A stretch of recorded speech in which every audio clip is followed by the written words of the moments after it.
Okay, I'm excited to welcome back my soccer buddy, Juergen Huettner. Good to see you, Coach. Good to see you, too. Things are going well for you at SWIC with the women's program? Yes, can't complain. We're getting ready to start our fall season. Okay, before you and I talk soccer and all the great things going on at SWIC, I want to talk about Oak Brook Golf Club. Located northeast of Edwardsville, Oak Brook Golf Club is a family-owned 27-hole public golf facility, and their goal is to offer the highest quality golf experience for a reasonable fee. Oak Brook is consistently recognized for awards such as Friendliest Staff, Best Course to Host a Fundraiser, and Best Senior Scramble in the bi-state area. From fundraisers to leagues to instruction to an afternoon out on the links by yourself or with your friends, the Brook wants to win your business. I've personally played and hosted multiple golf scrambles there, and I promise you Mike Surrey and his staff are the best. To book your next tee time or to start organizing your next fundraising scramble, give them a call at 656-5600 or check them out online at oakbrookgc.com. And whether you're an athlete or a parent, you know it takes the right equipment to play your best. At Play It Again Sports Edwardsville, you can trade in your used gear for cash or trade up for something that you like better right now. Not only will you save with affordable used gear, but they also supply the latest new equipment and accessories from the most popular brands. Hockey, baseball, softball, pickleball, tennis, wrestling, exercise equipment, golf, soccer, you name it. And remember, they do custom uniforms and apparel for all sports and teams. Go see Dan Brynjolfsson at Play It Again Sports Edwardsville. Tell him I sent you. All right, Coach, you're gearing up for spring season? No, it's actually our fall season, which starts going to start August 1st, and we're getting ready, with some summer workouts. Okay, KP and I were looking at your bio before you started here and before you came in, and you're getting ready to start your 13th season this fall, something like that? Yeah, that sounds right, yep. But you've been coaching soccer in the Metro East for decades. Well, he's Althoff, boys and girls, right? Yeah, Juergen? coach both there, boys and girls. Yep. 2005 led the Crusaders to a third-place finish. That's correct, yep. So you've been coaching soccer for really long time. Long time, and another accolade, he owned the starter of the BFC soccer club back in the day, and he got it to a really huge competitive soccer organization. Why did you start BFC? Well, make a long story short, my daughter was playing for back then. She was like 9 years old. She was playing for some club. They didn't play a whole lot. On the way home, she said, Dad, she got a medal for winning first place, but she didn't play a minute. She said, how come they gave me a medal? I didn't play. Then my wife looked at me and she said, now you're the soccer guy and you're going to listen to this. So I said, okay. Started a club the next day. The very next day. Right next day, it started a club. If you played soccer in Belleville, you played BFC. And what year was that? That would have been, oh my goodness, 98, 99, something like that, yep. And you're still loving it. I read a quote where you said, as long as I still love being around the players and coaching the game, I'm going to keep doing it. That's correct. That's your philosophy? Yes. I mean, when you wake up one morning and you don't have that feeling anymore, then I'm probably going to quit. But up till now, I feel like it every day. That's what I want to do. Overall, your program is 144, 67, and 11 during your tenure. You've had a lot of success there. What's the key? Why have you won so much at SWIC? Well, you got to have the players. I mean, people always sit there and talk about maybe the coaching. I think it's the talent. You got to have the talent. I think at SWIC, we probably are very fortunate we go out there and find the right talent. So that takes talent too, to find the right talent, I guess. But we have the right talent, and that's why our program has been successful. I feel like things are going really well at SWIC.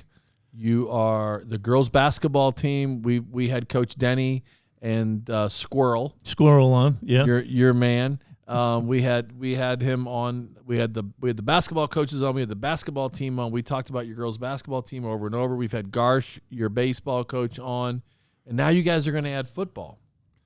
Yes. I feel like there's a lot of positive energy right now at SWIC. Yeah. To what do you attribute all this? Well, I think the administration at SWIC, they are, they seeing it, that athletics is a very big thing especially for junior college, I would think. And they're just willing to spend the money on athletes and on athletics. And so I think that makes makes the biggest difference right now, that they are very seeing the benefit of having athletics in a college. Who is the athletic director? Mike Yinger. And he's been there for many, many years. I mean, Mike started up there as a basketball player himself, and then he was just a helper. Then he became like an assistant AD, and then he's been the athletic director for the last, I would say, 6-7 years. Yeah, he was the girls' basketball coach for quite some time. You go back with him. Yep, I've done it years and years. Same with Juergen. Yeah. And how do you know Juergen? Well, back in the day, Juergen was at SWIC when I was Jay Harrington, just starting to when I was Jay Harrington's assistant, and then kind of lost track of Juergen. And then we got back in when I started the Jets basketball program with Steve Lanter. We started doing business with Juergen at the Sportsplex. And he was the general manager of the Sportsplex for many years, the family Sportsplex in Belleville. Oh, okay. Yeah. And you started Jets? I helped start the Jets. Steve Lanter started the Jets? He still owns it. Yep, that's correct. He still owns it. Yeah. I didn't know that. Yep. KP, you're like an onion. Just peel back all these layers after layers after layers. Okay, talk about some of the girls that are on your team right now. Well, we had a lot of internationals, which was pretty interesting. Season is not over yet. Our spring season just got done, but so we had 4 Brazilians, 3 Spanish kids, a kid from Colombia, a kid from France, a kid from England, a kid from Canada, a kid from Germany. So a lot of internationals, and then was mixed with the Americans, which I think was a good combination. I think the Americans really benefited from having all those international kids. That kind of sounds like the University of Illinois basketball team. Yeah, I mean, and what I think what it does is makes the especially the American kids, makes them to see there's other cultures out there, other eating habits. I mean, you just can go on, and I think it's a great benefit for all the athletes, Yeah. Was it a thrill for you to speak German to a German player? Yes, it was fun off and on. I did very little of it because one of the things you don't want to do is, where the Spanish kids speak Spanish, the Brazilians speak Portuguese, and then all of a sudden you have the Americans feeling like left out in their own country. So you want to make sure we speak English, So we always told the kids that, English is our language we're going to speak. Now, was there situations before practice or during practice they maybe chit-chat a little bit, what kind of rice they're going to cook after practice and what they're going to eat and what have you. But the language, English was normally, we made sure we spoke a lot of English, or most of the time English. And you weren't the only program to have a strong international contingency. The women's program also, the basketball program also had a very international feel. Yeah. Did these women end up being friends together? So that's the interesting part. So one of my girls, who being from Brazil, she actually lived with basketball players, and they became best of friends. So at our soccer game, you looked across the field and you saw those basketball players come to our soccer games, and vice versa. Our soccer players went to the basketball games. A lot of camaraderie, a lot of friendships has been created through this international stuff. I always felt like in certain schools where I taught in certain years that when one team starts to win, it's kind of infectious. To the other teams want to win also.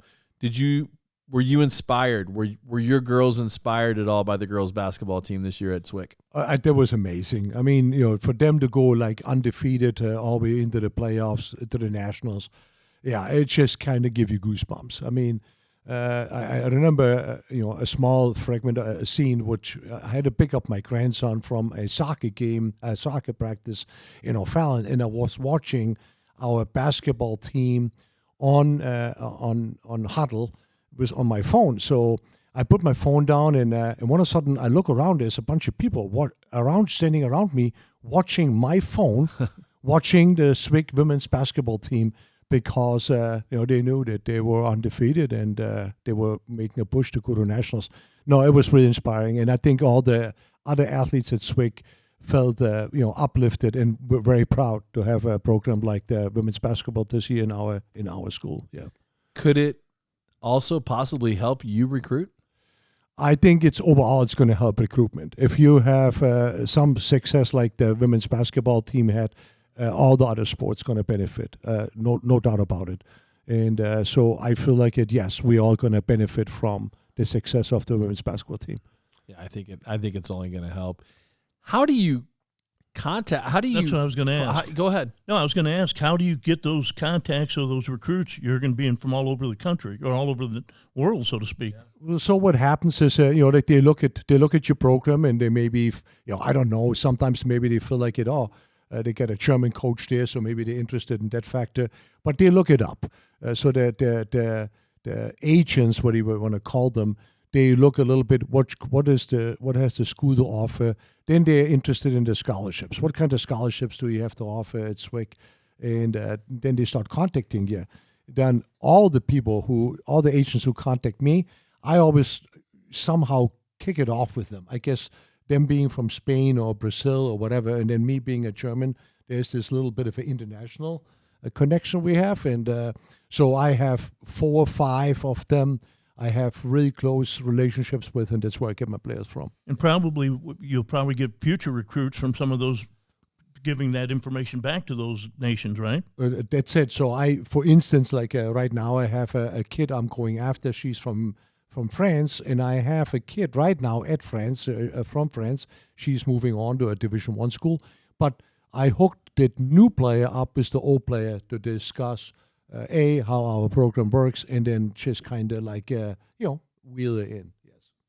How about your style of play? Is your style of play conducive to the success of the European or the South American player that comes to SWIC? Well, I like to believe that we play the style I like to play, and then trying to have the kids buy into it. It doesn't always work. Sometimes you have to adjust a little bit, and maybe. But I think having Brazilian, in soccer, if you obviously if you're German, you think that German soccer is one of the best. I would think organized. Yeah, it's organized, disciplined. Yep, you just said it. Organized, disciplined, hardworking, physical. Yeah, absolutely. And then the Brazilians, they're like the beautiful game. They're elegant soccer players. Hold on to the ball, like to dribble, and just fun to watch.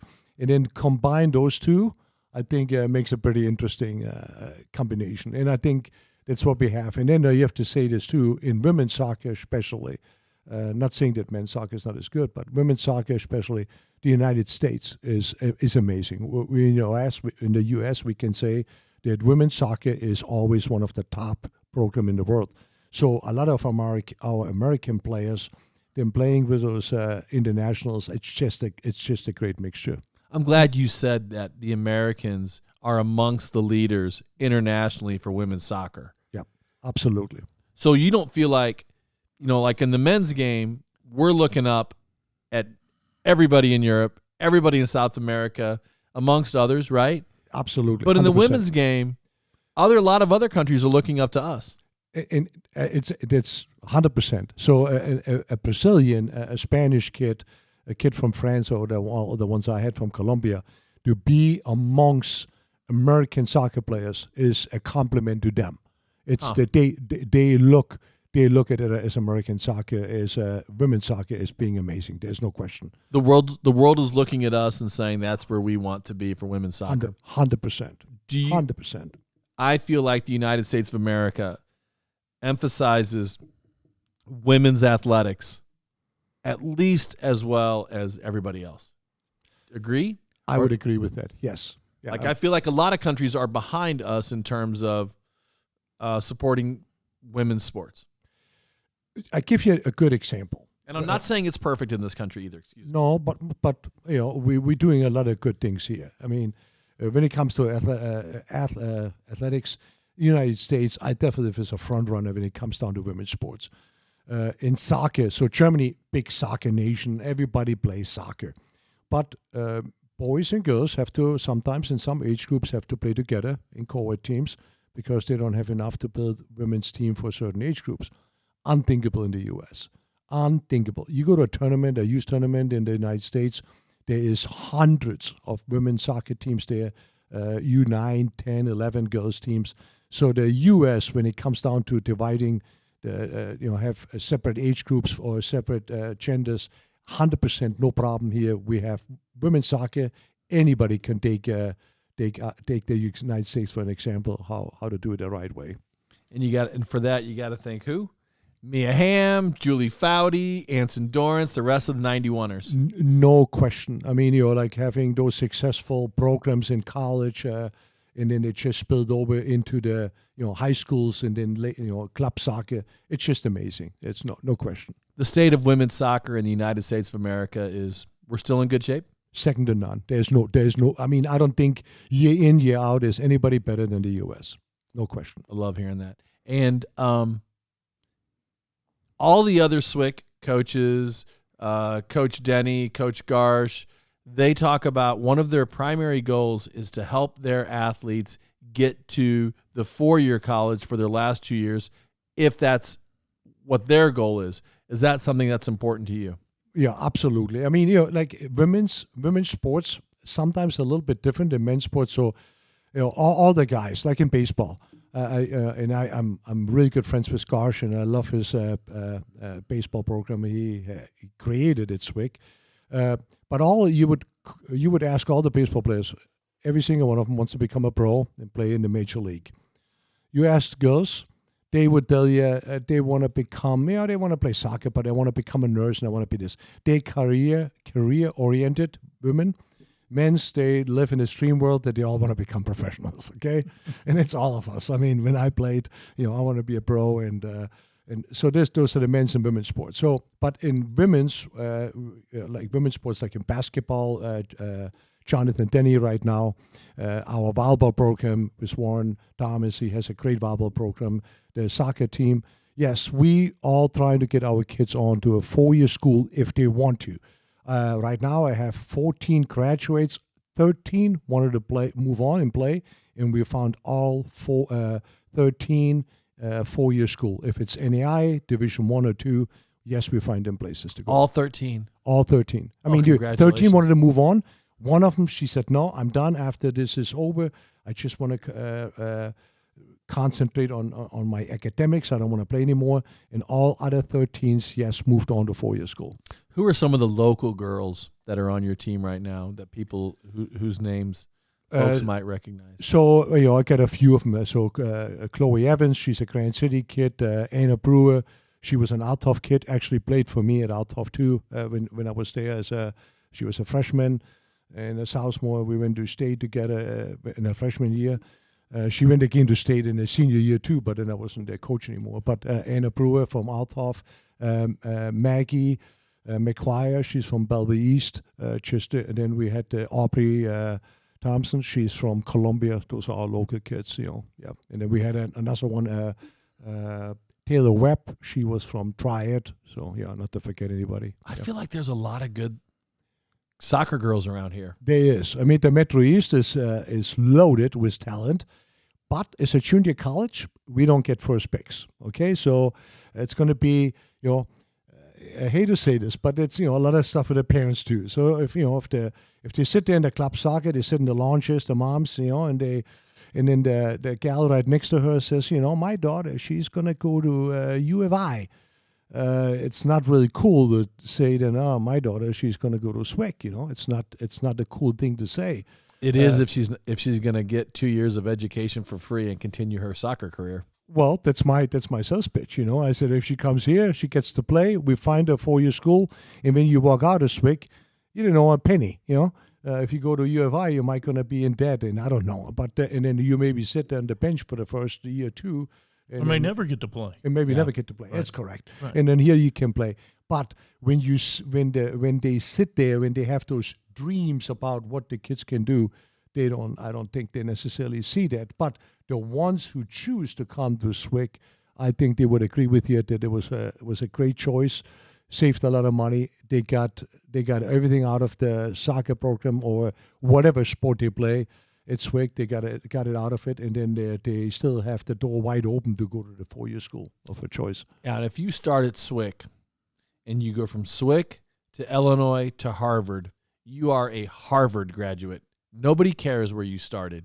So why not? I think it's the most underrated first step is a junior college. Well, I tell you, I when I talk to young athletes, because knowing Juergen and Jay Harrington, the head coach, basketball coach, and some of those coaches, I talk to kids about going to SWIC. You know, they think they didn't get an opportunity, you know, because they didn't get that D1 offer. I said, you have an opportunity with guys like Juergen and Jay Harrington that have contacts, and I know those other coaches do, to get them to the next level.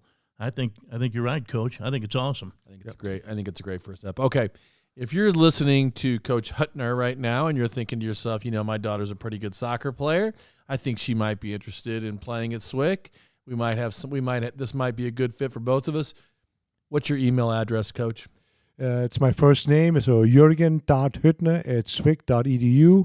The spelling, I probably have to send it in there too, so everybody knows. It's JUERGEN.HUETTNER@swic.edu. 2 T's in there for Huettner. Yes. And it's always great catching up with you. Are you excited for the World Cup to be in the United States of America next year? Well, they have the biggest event there is. I mean, and when you obviously talk to other sports coaches, they might not agree with you, but soccer is the biggest thing in the world.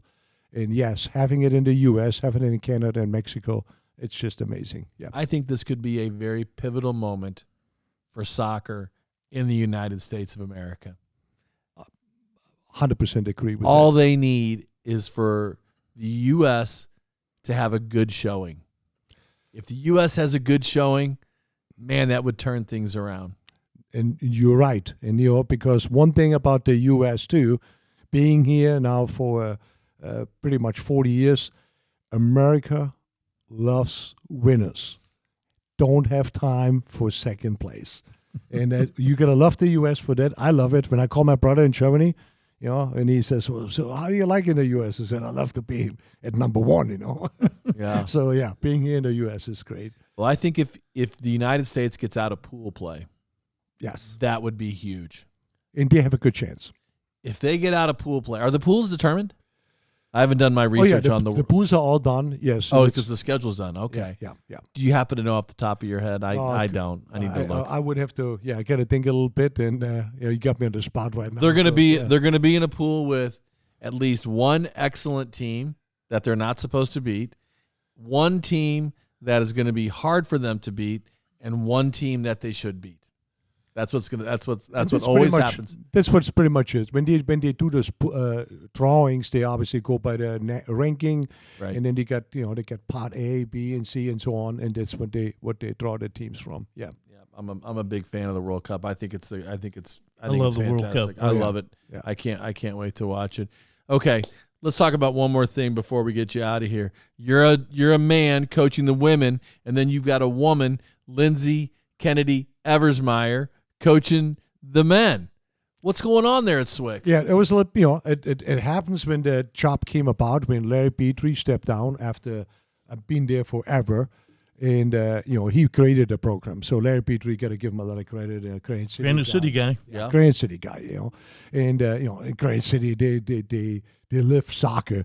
So when he stepped down, I was pretty happy with the women's program the way it was. Lindsay had some interest in it, and she's been one of them anyway, like to explore stuff a little bit. You know, Right. she was a soccer player at Ambush as a female, and so she wanted to do the coaching, and she has done a fantastic job. You know, so I think when anybody looks at right now and goes like, hey, they got a guy coaching the gals and a gal coaching the guys. I said, hey, and obviously we have some success, so it works. You know, it's all good. It does work. And Lindsay's had some health issues. She's been very transparent in her social media about her experience, and she's doing well. She's doing fine. I mean, she's doing good. I talked to her just the other day. I saw her this morning too, but the other day we talked a little bit about her health issues. It's all good. So she got it all under control. She's back to normal. She is an amazing person, a good friend of the show, And we've been thinking about her a lot, and I'm very glad to hear that she's doing well. She's a celebrity in the Metro East for sure, and a member of the St. Louis Sports Hall of Fame, the Illinois Athletic Hall of Fame. So she's a celebrity for sure. So keep grinding there, Lindsay. Okay. Anything else we need to cover before you get out of here, Mr. Juergen? No, I'm glad you guys have me here. It's always good to talk about our program, to talk about SWIC in general. And thank you very much for the opportunity. Okay, man. Thanks so much for coming by, and it's always good. It's always good to speak a little bit. Ein bisschen Deutsch. Ein kleines bisschen Deutsch hilft immer. Yes. Ja. Sehr gut. Okay, time for the closing. It's time for the Little Caesars Trivia Question of the Week.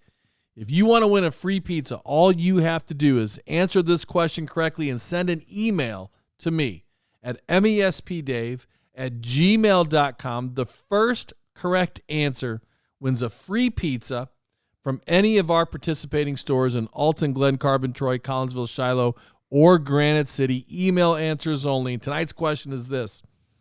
East St. Louis football head coach Darren Sunkett has won multiple state championships at East St. Louis.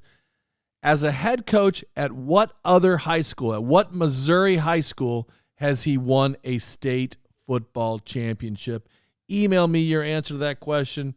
First correct answer wins that free pizza from Little Caesars. And thank you all for listening to the Metro East Sports Podcast presented by Little Caesars Pizza. And huge thanks to our guests, Juergen, Huettner, Dylan Dudley, Samaj Stampley, and for partners, Cassens, Chrysler, Dodge, Jeep, and Ram, Keller Williams, Marquis, The Blasting Game Group, Integrity Spine and Joint Center, Front Office, Fiduciary Network, Oakbrook Golf Club, and Play It Again Sports Edwardsville. And for my teammates, Diego Solaris, Matt Camp, Kevin Paulo, Luke Slemmer, Sophia Jacoby, thank you for listening to the Metro East Sports Podcast, talking all things sports in the Metro East.